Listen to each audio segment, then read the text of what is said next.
Hello everybody and welcome to this playthrough for Pro and Expert Division with various type of win for the Riverside Tournament here in Golf Clash the game. The video is sponsored by Golf Clash and Playdemic, and before we start don't forget to subscribe to the channel. Also visit golfclashtommy.com for more Golf Clash related content for free. You can also get the best guides on the market by going to patreon.com/golfclashtommy, link directly in the description down below. So can we get this video up to 300 thumbs up? That would be amazing and I would be very thankful for that. Also follow the info box on the right hand side to get you the club distance and elevation adjustment combined with what ball and club type I feel is going to be the best ones to use for this tournament. There is plenty of drops in this playthrough, and make sure you have your pen and paper ready to take some notes. So let's go to hole number 1.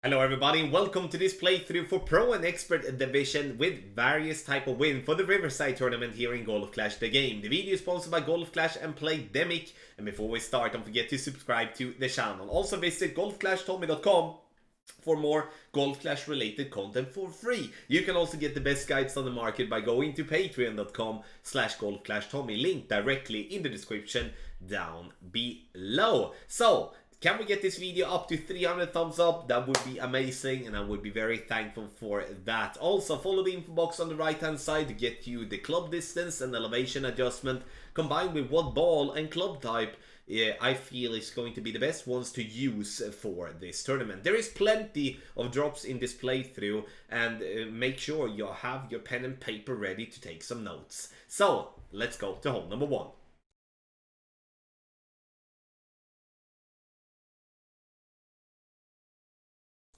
For hole number 1, we're gonna play directly for the green. This is a par 4 where an hole-in-one is a possibility, even though it is a bit difficult to get it as well. But we're playing here for an eagle. Here I'm using as much side spin to the left possible. 4.5 bar backspin. I would recommend to use 5.5 bar backspin in direct tailwind here if you do have the possibility. Second bounce just after the bunker. We do adjust maximum distance plus 20, and we do push up if needed if we don't have the power for it, but shouldn't be necessary if we do have a driver that has a decent power. Half a ball of curl to the left, and here when we do have this type of wind we could push it even harder to go even close to 1 ball of curl to the left. I would say 3/4 of a ball to the left would be perfect in direct tailwind.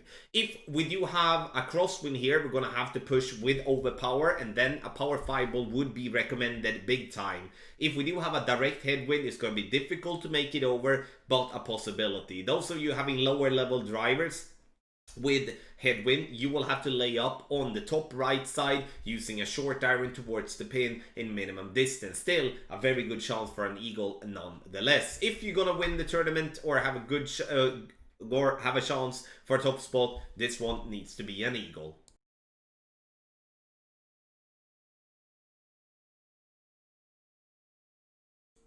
For hole number 2, we're going to attempt a rough bump, and here we're going to play in medium distance of our club with our sniper. Red ring by the rough line, and you can see that I first start by using max left side spin here, which would equal 2 bars of side spin with the new side spin value, 2 bars of top spin as well. Then I do feel that I do have a better spot a little bit more to the left, so I changed and play with 2.3 a side spin left and 2 bars of top spin, and this would equal 1 bar of side spin to the left with the new side spin value. Adjustment is going to be 1-to-1, which is medium distance plus 10 here, and here once again, you know, we are going to attempt a rough bump, which is going to be a little bit tricky when it comes to tailwind. The reason it's tricky, you see how close I am to not clipping the rough at all even though we drop it, is because we do adjust from a lower to a higher point, because there is a little mound on that fairway on the back, and we really need to think about that when we position ourselves for this shot at the start. So it would be better to start with the blue ring by the rough line to make sure, not to make sure, but to know that we're not going to go too far, because that would be a bummer if we bounce on the fairway into the bunker on the back. Navigator ball would be better than the Quasar here if we are only using 1 bar of side spin. There is so many different type of rough bumps out there, but this is one option that will get you plenty of drops if you do it correct. Once again, medium distance plus 10, and you have a good shot for an hole-in-one.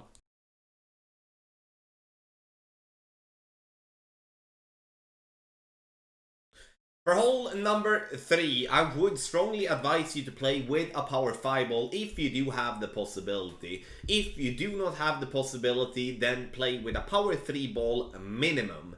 We're looking to use the driver that gives us the most power possible, and in this case, it's the extra mile level 9. But I do obviously have in mind that there is plenty of players not playing with an extra mile level 9, but you will obviously be able to play with a lower level club as well. Adjustment max plus 10, and then once I'm done, I push up to max, and then I will go with approximately 2 rings of overpower. My plan is to not use any spin whatsoever and to get the ball to bounce nicely over to the fairway. Have in mind that the overpower will vary depending on what power you have on your driver and also what type of wind you're having. If you do have a headwind or a crosswind, like a direct crosswind, you will have to use some topspin together with that as well, otherwise you will most likely fall short. Very tough drive, and even if you make the drive correct, it's not completely over. Now we do have, with a power 5 ball, a very good chance to bounce directly over the rough and the sand to try to stay away from the risk that is by doing a rough bump in between the 2 bunkers, like in the center and also on the left. So if I can do a shot like this where I bounce over the bunker, then I'm gonna do so. I'm gonna add 2 bars of backspin, and I'm gonna make sure that I push up enough rings if I do not have the distance from the start, so I then can land directly on the green. Here I'm not playing for an albatross because it's so difficult, and if you play for an albatross or try to push for it, you're most likely going to end up with a birdie more times. You're going to end up with an albatross. So the reward for taking that risk is not that great in my opinion.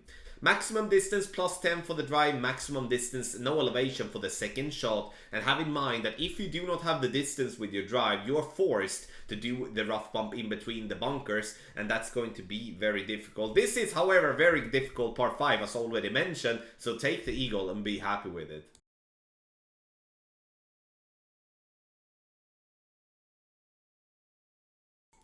For hole number 4, we're going to attempt a rough bump here as well with our sniper. Here I'm using 1 bar of left spin, 1 bar of top spin. 1 bar of left spin with the new side spin value is going to be approximately 0.3, 0.4 bars of left spin.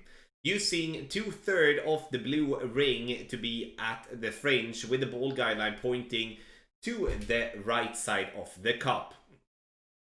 Once we're done with that, we are going to adjust, and we're going to adjust 1 to 1, which is medium distance plus 10. And here I would, with this type of wind, recommend you to use a Wind 4 Power 3 ball, like the Mummy ball, like the Vintage ball, like the Centurion ball. There's plenty of those. Paradise ball, I think, also is the same stats, you know, to reduce the wind. We don't really need much side spin here, and just to get the Wind 4 is really helpful. You can obviously play with a Wind 5 ball also, but here I do focus on a Power 3 ball, so we can use a free-to-play ball like the Kingmaker if the wind allows us to do so. So, good chance on hole number 4 for a hole-in-one.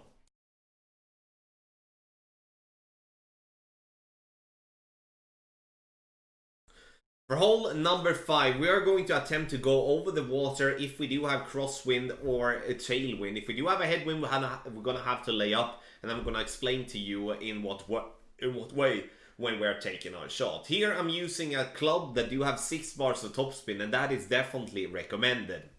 Adjustment, maximum distance plus 10, and then we're going to go with 1 ball of curl outside the adjustment ring to the left. And here you can see that I'm trying to use overpower, and here that is the problem. Like, how much overpower should we use? And you can see that we are very close to get the ball to not clip the rough, but in the end we do clip the rough and roll out, and we're gonna have a very simple wedge trying to make the eagle.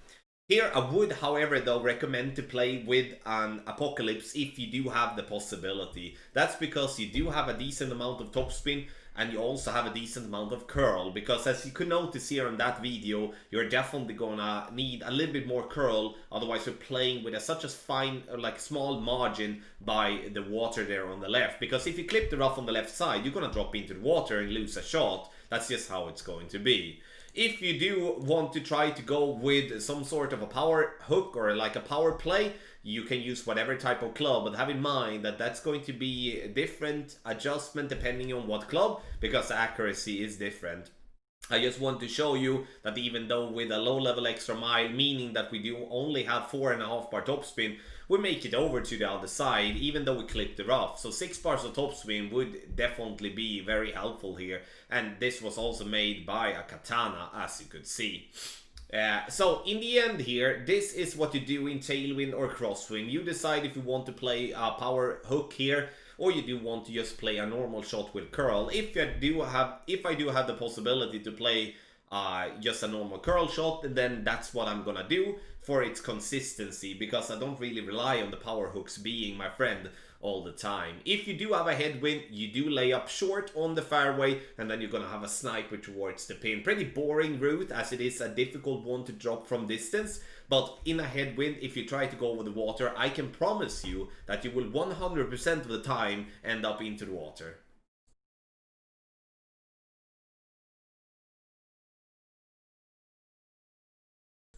For hole number 6, we're gonna play on the left hand side if we do have a crosswind or a tailwind. If we do have a headwind, we're gonna play on the right. Use the driver with the most power and topspin possible. Adjustment is gonna be max plus 10. Then we push up our club into max, and then we're gonna have to go with overpower.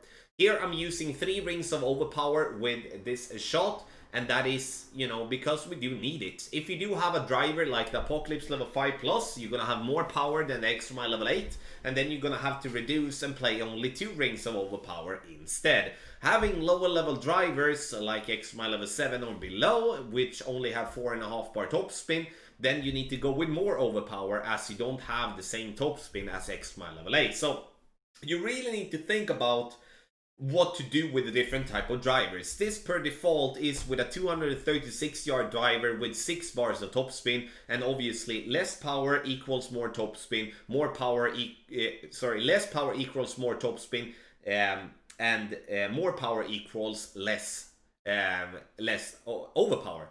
So in the end though, we do need to really think about that when we're taking this drive. Second shot is going to be with a sniper or with a long iron, Grizzly preferred, and here I'm going for aggressive rough bump, but I do like this rough bump, but it's not a rough bump that you have to play. You can play on the side of the rough and bounce up towards the pin for still a good chance for the albatross, but the way that I've been getting the most albatrosses on is with a shot like this, where I've been going for the rough bump with my sniper. But here it all depends on how far did you reach with your drive, how long did your drive become, because the longer it gets, and then we're gonna roll over to long iron, and then in some cases we might be in between club for the rough bump. So we really need to find a way to consistently get the drive into the distance that we do want. So be prepared with a long iron or a wood club, and it's gonna be played with no elevation, and it's going to be somewhere between medium and maximum distance of your club, depending on, once again,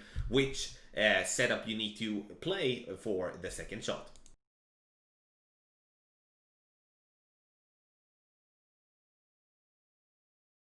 For the final of the par 3s, we're gonna play bouncing over the water and the rough.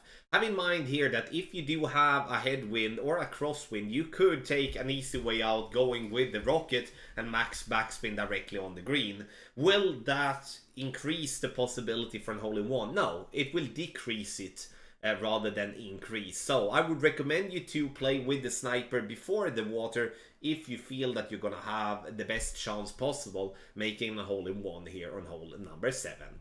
I'm using a navigator to reduce the wind but keep myself with a free-to-play ball, and as you can see here, I'm using no spin, so I'm having the ball guideline to the hole with the blue ring just barely into the rough there at the top.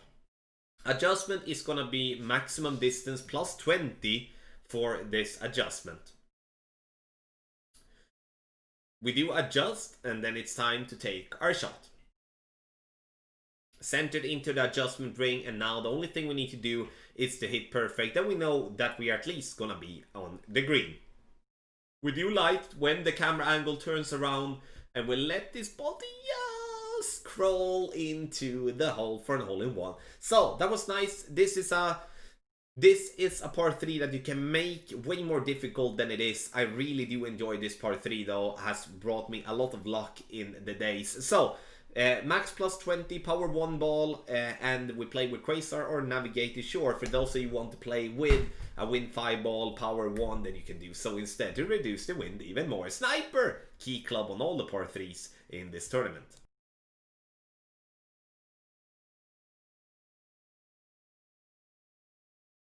For hole number 8, we come to a hole where I do believe we need to get an eagle on, because this is a pretty much a straightforward one and with a pretty simple second shot. First and foremost, we add as much side spin to the right possible and 4.5 bar topspin. I do believe that using more topspin will risk rolling into rough on the top, so stay away from using more than 6 bars. So 6 bars of topspin should be your absolute maximum in amount of topspin. Adjustment is going to be maximum distance plus 10, and if we do have like a diagonal wind, some sort like a tailwind, crosswind together, I would push up my club to max if I only have 4.5 bar topspin. This to get the distance that we're looking for. That's the same if you're using a Quasar, as you know, Quasar does not have power 2, it has power 1, so then we need to get that little extra distance. We're only looking to get this ball up to, in somewhat this area here, 345 yards is absolutely perfect with a perfect drive. Now for the second shot, we're gonna play with our short iron, and as you know me, I play with a Thorn because that's my favorite short iron. You can play with a Hornet, Falcon, Hornet or Falcon, depending on what you feel comfortable with. If you do not have a 4.0 or better ball guideline, leave the ball guideline short of pin, approximately 1.5 green square short of pin, as you otherwise will come in too hot and then you will bounce at the pin and out. Adjustment is going to be around medium distance, but it's very important that you do measure your club distance every single time. But with the drive here in this video, medium distance, no elevation is going to work really well. And this is, in my opinion, one of the easier par 4s that we do have in the game. You know, a drive with no overpower, a second shot with a short iron from very close range is going to be a very good chance for a drop. And I do believe that if we're going to have a chance to win this tournament, this is a drop we need to get.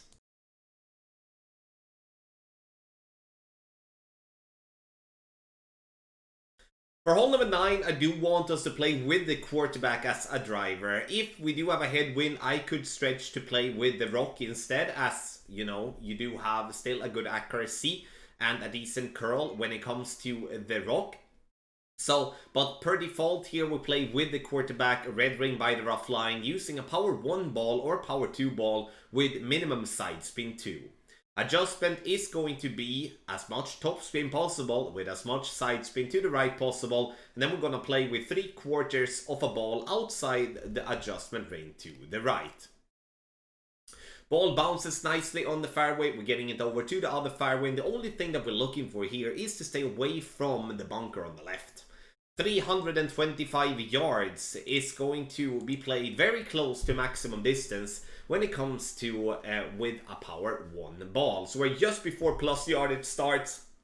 4 backspin and 2 bars of side spin to the left with a new side spin value is going to be very close to 1 bar, approximately 0.8 side spin to the left. Luring by the bunker, it's very difficult now with this layout, of course, to see the ball guideline. Even I have trouble with that, but that is not going to be what we're going to have in the tournament itself. It's going to be, you know, better light quality, so to speak. Maximum distance, no elevation for the second shot, and then we're going to adjust and take our shot. Perfect ball. The ball travels away, bounces on the fairway, and it comes in right to left, as this hole always has been, where we do have a slight slope coming right to left, and we drop that one for an albatross. This is a par 5 where, you know, an albatross is very likely to drop, but in the end you need to hit perfect with your sniper, and then you're gonna have a chance. Thank you so much everybody for watching this playthrough for Pro and Expert Division with various type of win for the Riverside Tournament. The video is sponsored by Golf Clash and Playdemic, and once again have in mind that these are all the videos to be able to give you a playthrough before the tournament starts. You can know the routes and then do your own note taking already. Have in mind that if you do want to get exact for the new spin value or side spin value, you can take the side spin that I'm using in the video and divide it by 2.33, then you will get the correct amount to take, a correct note. So, thank you so much for watching and a massive good luck in the Riverside Tournament.